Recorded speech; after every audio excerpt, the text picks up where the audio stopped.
What's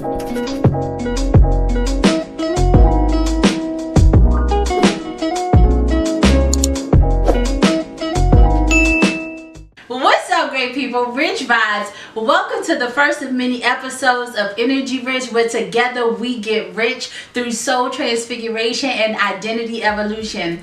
I am your host, Tashonda Delaney, owner and CEO of Energy Rich, and this is my wonderful, wonderful co-host, my sister, Tiffany. All right, so today we're just gonna jump right into it, and we're gonna talk about insecurities, right? So all 2021 on my Instagram, my social medias, I was posting stories and asking questions, and insecurities was one of the topics that I was asked to address. One of the ones we're gonna get into it, okay? Like, I'm straight to the point, very direct, straight to it. We're just gonna talk about it, and we don't know how long this series is gonna go, but we're just gonna get into it. We're gonna get into it. Get into it. Get into it, my twin and them. Okay, so all right, so as many of you know, I'm going to read a definition of insecurities. And insecurities is uncertainty or anxiety about oneself, a lack of confidence, or a lack of self-confidence. Insecurity is also the state of being open to danger or threat, a lack of protection. That's juicy, isn't it? Juicy. Okay, so we're going to get into it, right? So we're going to I'm just going to ask Tiff, what's one or some of your insecurities? Right off the top, I can say my body sometimes. Okay, body image. That's a big one, especially for women. Confident or self-confidence? Which one? You know, I think that's the two of both. Okay. Probably where I am now. Okay, that's a good one. That's a good one. So I'll share some. I think some of my insecurities would be now I love me, okay, but I'm not going to take away from the fact that I do have insecurities, right? Yes, we all do. Okay, yeah, we all do, right? So we can get real about it. But for me, I would say sometimes, like, especially like growing up, I would have insecurities with my body image as well, right? So I would look and I would be like, dang, you know, I've been thick, like stocky, like heavy most of my life, right? But you know, we all could get a little extra back in the derriere, cause you know what I'm saying. Like, so that was because it was one of my insecurities, right? Until I really started to think and look in the mirror and be like, you know, I'm really backing. You know what I'm saying? So that was. That was one of my insecurities, right? And to be honest, I think too, one of my insecurities was I think like growing up, I think now that I'm realizing it and starting to heal from a lot of things, is my household that I grew up in.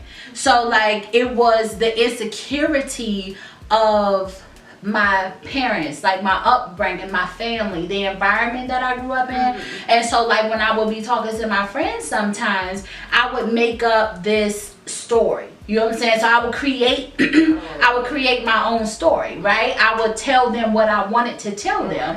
But truthfully, I'm going home and I'm living with that insecurity because I wanted the American dream type of family, right? So I wanted, call it saving face. Yeah, saving face. Like, I wanted that mom and dad in the same household type of feel. You know what I'm saying? Like, I wanted the money to be able to take the lavish vacations and things like that. But our family dynamic didn't allow that to happen for us, right? And so I developed the insecurity behind that, right? So I only told people a story, or the story that I wanted them to see, right? When truth be told, behind closed doors, you know, you were there. So we suffered some, you know, abuse, not personal abuse, but like mental, emotional abuse and things like that. Now listen, we had great parents.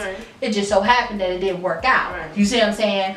And so I developed insecurities around that, right? And so I think that a lot of times when we are talking or we are addressing or thinking about our insecurities, it comes from that relational type of insecurity, you see what I'm saying?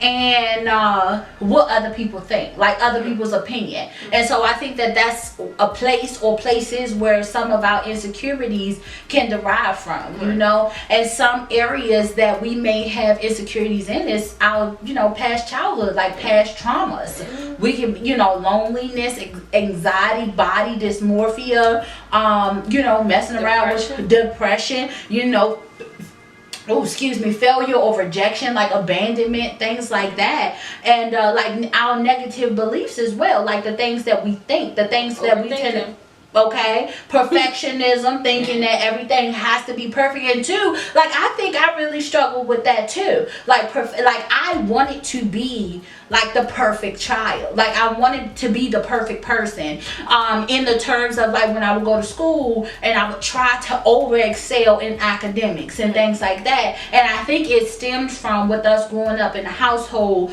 with a single parent, you know what I'm saying, like growing up in a household with just mom. It was like how, and her not having enough attention because her attention was so divided on trying to raise us and trying to do other things as well. You see what I'm saying? And so it's like I need to get her attention. So I thought like maybe if I did this activity or I joined this club or I did this, I could pull her attention. But it still wasn't enough, you know, because she was still a single mother. You know, she still had to provide. She still had to have time for herself and all these other things. So it's like I developed this mindset that maybe if I overdo, you know what I'm saying? Like maybe if I overextend myself and maybe, just maybe, you know, somebody will pay attention to me, you know. And so one of the questions that I was asked was, did I ever have insecurities with men? And my question to the person that asked me that was no. You see what I'm saying? Because I didn't like men, you know, with my past. You see what I'm saying? Like being abused and things like that by men. Like I hated men. You see what I'm saying? Like I thought men posed a threat to me. Like that was, I guess that was like an insecurity then. You know, like because they posed a threat to me. Like I didn't feel protected around men. So I felt like I needed to shield myself. You see what I'm saying? To protect myself from them, because it was this idea that men couldn't protect me, so I had to protect myself. Back to the household, far as not having a father figure in your life, or for you was a daddy's girl. So the first person that broke your heart was a man. Yeah. That's good. Which was your father. Right. So that's kind of good. So I mean, that is definitely an insecurity. I think that's my insecurity too. Right. I will say I don't trust men. Right.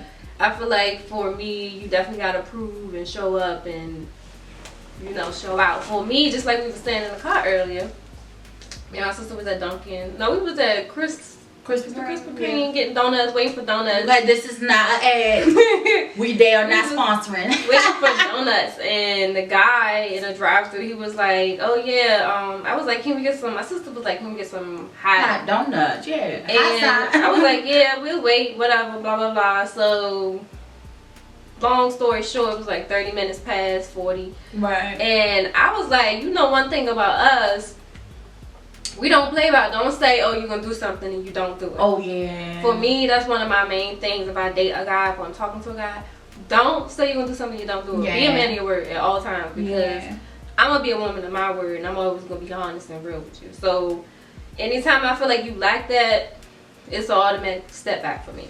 Yeah, and that's where that lack of trust comes from. You see what I'm saying? Like that's where the betrayal will come. And since we're talking about it, let's dab a little bit into like romantic relational insecurities and how you can develop insecurities in relationships, right? So for me personally, just to be completely honest, I've only had 2 real relationships. You see what I'm saying? Like I waited until I was about 21 to have my first relationship. I waited until probably like, was I 18? 18, 19, 20. Yeah, something like that. I was in college, yeah.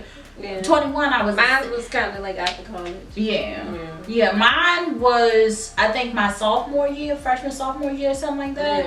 Yeah, it was something like that. and going through the motions with relationships and really not knowing the ground that you cover when you get into these relationships, right? Or even dealing with a guy who has his own insecurities. As far as like, I would say for me, my first relationship, I dealt with a guy who had mommy issues. Yeah. So for the both of us, it was a struggle because I had daddy issues and he had mommy issues. Right. So it was just, we would just always clash. Right. Although we felt like we needed each other at times, it didn't work. Right. It didn't work. So now, I will say I'm glad I went through that relationship because it showed me what I will allow for a person to do to me, or how far I will go for a person. Yeah. And when to step back and just walk away. That's crazy because now to think about it, my first relationship was the same too. Like he had both mommy and daddy issues, but more so like mommy issues, and I had the daddy issues. Right. You see what I'm saying? Same thing. I would say for me, as far as for dating a guy, depending on the guy, if I'm feeling like his vibe or his energy, or if I just like him overall, I'll give him between like 6 months to a year before I actually like want to make it official. Oh, okay. But any other guy, if I'm like, alright, nah, you still need time, or I just want to be friends, I'm just not feeling it right now, it'll be a year plus. Or eventually I'll just, stop talking to him because I'm not about to keep wasting my time. Right. So it's just like, you either get it or you don't. It's either you give it or you not. So let me ask you a question. Are you into, now I have mixed feelings, right? Because I did some research and, or as like some of the profound people say, the research, I did some research and I found that dating and courting are two different things. Right? So when I looked up dating, of course majority of the definitions for dating was for like a time stamp, like a date, like January 2022, right? But they did say a social engagement between two people who have a liking towards one another. But then when I looked up courting, that's like you having a romantic relationship with someone with the intention of dating. With the intention of marrying them, right? And so, girl, when I looked up those definitions, I had a revelation. And I said, wait a minute, so I've been doing this all wrong. So you mean to tell me that I was dating, and dating with me, I'm not going to talk about the other person, but with me having the intention of wanting to marry a person, but in reality, dating is just a social engagement. So me and you could go out on a date, me and you could be dating. You see me, I don't think I've ever really been in a relationship or dealt with the person that I feel like I wanted to marry them. So for me, I was just dating. Wow, that's crazy. I've never courted. So you was just on social engagements? No entanglement, just social engagement. That's it. If you want a little here and there, then if you giving that vibe, you giving that energy, then it is what it is. But wow. For me, even with that, it comes with trust, and of course, you gotta safe sex is the best sex. Okay. Make sure right. Take care of yourself before we even come to that. Right. Well, when I was thinking about like dating, and we're gonna get back into the insecurities, but since I'm talking about it, let's talk about it. So when I was thinking about dating, right, I was thinking like dating is like, this is only temporary.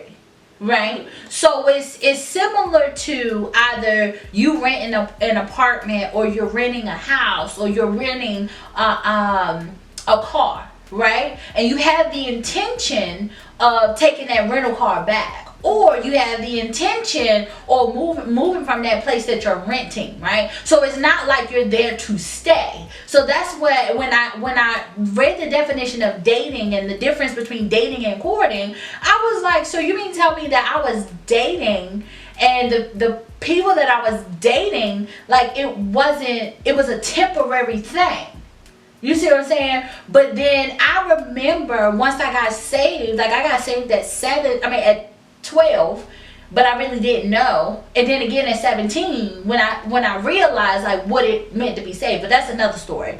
But I remember like being in the teen ministry, and they were saying like, courting, and I thought courting was just a fancier like Christian word for dating. And so like when I would date, I would be like, yeah, I'm courting so and so, or we're courting, but never having this realization like, oh, this is what this means. And of course that was my ignorance, right? And so it was like I just used the term courting because I was a Christian, but never knowing what the purpose of that was. Like the purpose to court is to move from courting to covenant, right? And so now that I had this revelation, child, you wait.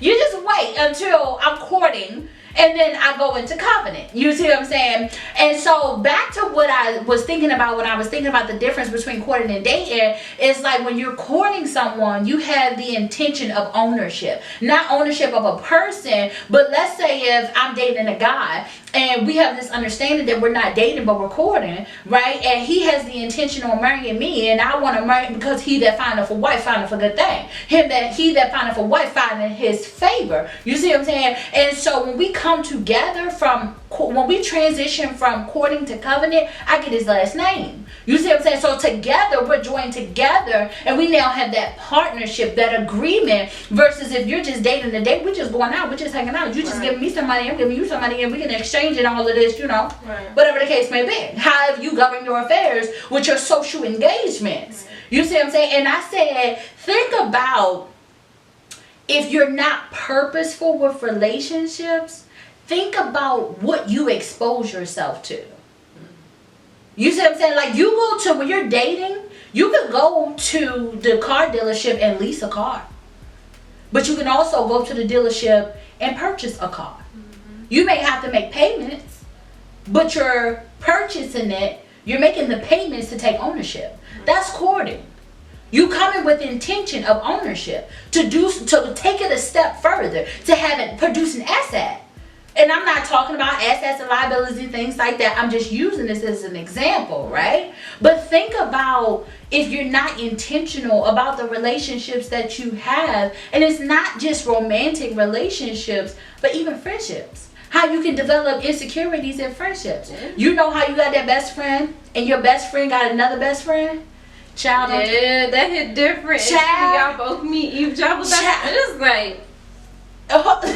Right. I don't know. For me, I be feeling some certain type of way. Right. Like, for me, I ain't got no best friend, so I ain't got that issue. No, listen, let me tell you something. I mean, I'll correct myself. I do got a good girlfriend. Right. Outside of my sister. Right.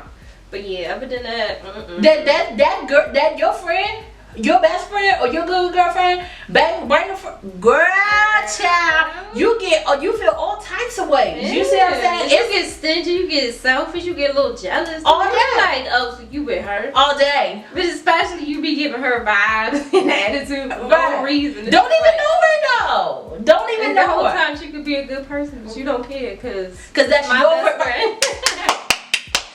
Girl. My best friend, so it don't matter. I don't care about none of that. Girl, but you see the insecurities that we can have immediately. It's like kind of somewhat like you get intimidated a little bit, or like they gonna try to take your friend from you. Girl, it's like, I got seniority because I've been here longer than you. Okay, and even if you have not been, because you know that you such a good person, you be like, oh, I'm better than her. Oh, I bought her that. You be like, oh yeah, I bought her that. Okay, right. Okay, that's what we get. You see what I'm saying? And it's like kind of take ownership of your friendship. You see what I'm saying? It's like you better recognize, okay, bring it down a notch, all the way down. Bring it down a couple notches because you did wrong for asking me, can your friend come to my game night? No. You said, your friend who? Right, I don't know her. Then you get to ask the questions. Where you know her from? How long you known her? What's her vibe? And even if you into astrology, you be like, what's her sign? Right. Oh, it ain't working. Right, Leo's. Right, you be like, it's not working. You be like, never am. Right, girl, I'm trying to tell you, I had that problem before. Me too. Girl, and that's control, though. You see what I'm saying? Like, when you don't allow people to have relationships, we think that, oh, that's so good. The control that you can think that you have over somebody's life. Right. Because a person can treat you so good, or you can have a relationship that you feel is safe, right? And you do everything that you think you can do to keep that relationship, Right. to keep yourself from getting hurt, Right. to keep that person to yourself, right? When reality, if we take a look at it and look at it from area view, bigger picture, it's us. That's the problem. Right. It's not the other person. It's not your friend's friend. It's you. Right. But we don't want to recognize that because immediately those insecurities of loneliness and rejection, Right. it comes up, that abandonment. Yeah. You see what I'm saying? Yeah. Like, I remember when it happened to me to you. When you got your boyfriend, I was like, ho, ho, ho, ho, ho. Ho. Oh no, ho, because it happened to me first. When you went off to college, you got nothing. All right. And it was just literally me and you, Right. for forever. And Right. then you decided to want to. Even in middle school, when you had your first set Right. of best friends, so it's just like at this point, Right. it's just me by myself. Right. It's just like, and then when I tried to hang out with you and your friends, although I was younger, it was like I was still trying to fit in. Yeah. It's like, hey, don't Yeah. forget my sis. Right. See me, recognize me, pay me some attention. You did not. Right. I'm sorry. I apologize. I'm so sorry that I did that. I apologized before, but I'm apologizing again on camera. But why you feel like I was leaving you? Because, like you said, it was us for so long. You see what I'm saying? And, like, we thick. We tight. And so it's like, when you got to split your time with somebody, I'm lonely. But I was always lonely if you think about it, because around the time that I got my first relationship, you was moving on so far as getting your own place. Yeah. So it was like, oh, dang. And it's like, I'm not living in the same household with my sister. Right. But she's nothing but a phone call away. But it's just like, then this person is here all the time, every day. Yeah. Whenever I need him. And it's just like with you, you are mature and trying to do what you got to do to get to where you're trying to go. Right. So it's like, even in the meantime, you still hanging out with your friends because your friends at the time was your support system. Yeah. So it's just like, I guess we was on two different pages or had two different support seasons systems. change. You know what I'm saying? Like, but that doesn't mean the relationship changed. Yeah, I don't think it did. But I feel like anytime we, don't see each other, we get around each other, it's just like, Yeah. fuck. Well, let's talk about the lack of trust, right? That you can develop due to insecurities, right? And your insecurity is the lack of confidence. Like, your insecurity can occur when you at your work. You see what I'm saying? Like, your insecurity can be where you may think that you the end all be all at work. You try to impress the boss, or you try to overachieve, or you try to be better than someone else, or you don't want to teach or train somebody else because you want to be the star. Like, you want your name written in lights, right? It can even go as far as to lack of trust and the insecurities, the trigger of insecurities that can happen when you go through your partner's phone. Their social media. Even, like you said, the keyword triggers, Right. as far as your significant other, they doing something that you're not used to. So that's a trigger for you. It's just like, oh, now I'm feeling a little insecure. Like, what's that? What's that you got going on? Your vibe is different. So that throws you off too. So for me, triggers, some things that people do, like, triggers me, and it makes me feel insecure. It makes me want to isolate myself and just don't want to talk. Oh yeah, that's good. That's good. I've been there. You see what I'm saying? I done been down that road. And going down that road will make you do some really crazy things. Tell me about it. So- For me, my first relationship, I completely lost myself. Yeah. I will say that I definitely had lack of confidence. Yeah. I didn't feel like worthy sometimes. It was a lot mentally. I was abused for myself. Just me overthinking and feeling like I'm not good enough for this specific person. So it's just like insecurities or communication, as far as when you don't communicate with your significant other, or you feel like you gotta hide stuff from them when it's honestly not the truth. Like, Right. I'm here, I'm your significant other, like, just be open, just tell me the truth. I'd rather tell me the truth than a lie, hide it from me, because that's gonna make me feel worse or less than as a person. Yeah. And I don't think too, like, I think that we as people, which brings me to my first point on how we can overcome insecurities, right?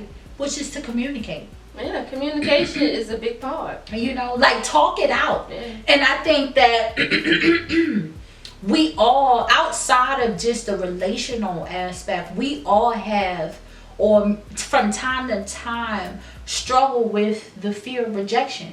You see what I'm saying? And so when you think that, okay, I'm gonna be bold, I'm gonna be brave, and I'm gonna go and talk to whoever you need to go and talk to about that insecurity, rejection tells you, well, this is gonna happen.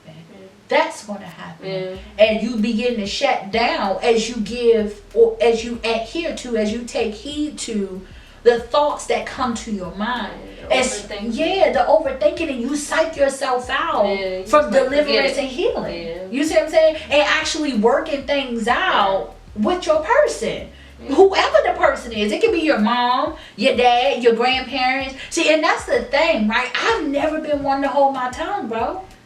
I will say when I was younger, I was a very quiet child. Yeah, so I wasn't.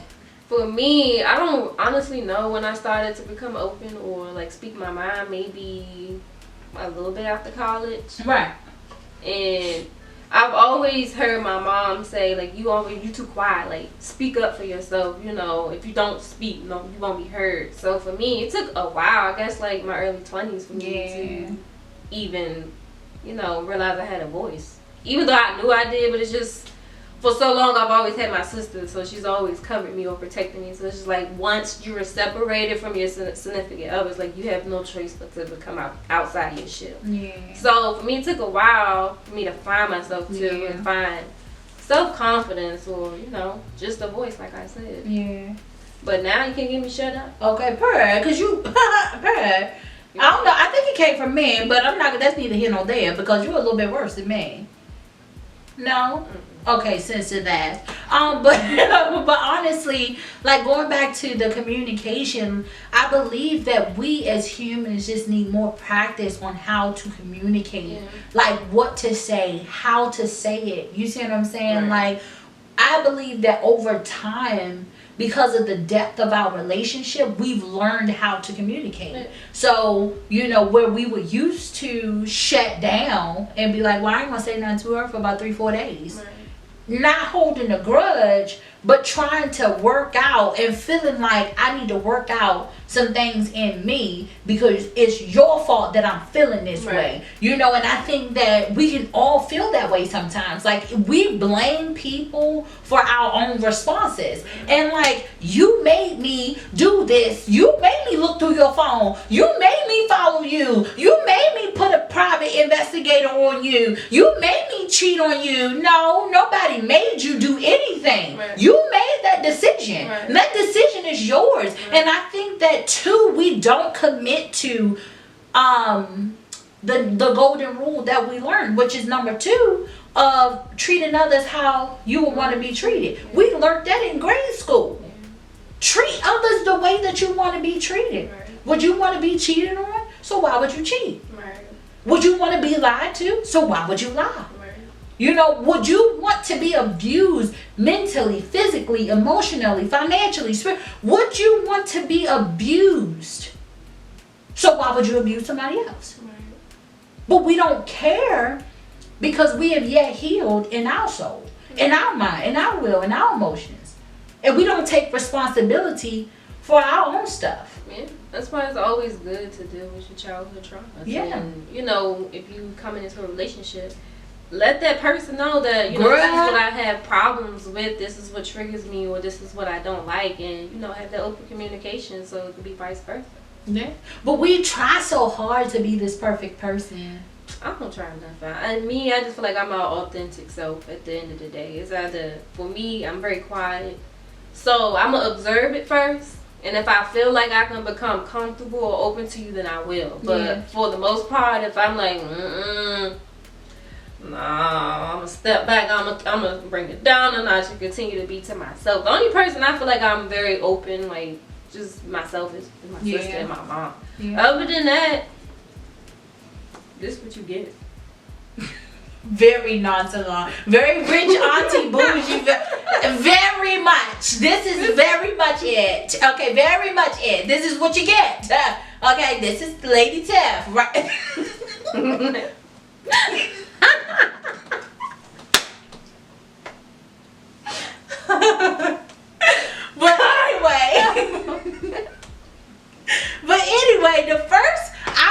Okay, going back to the first tip of how to overcome insecurities is to communicate. Yeah. The second one is to treat people how you want to be treated. Mm-hmm. And I think the third one is to make yourself a priority.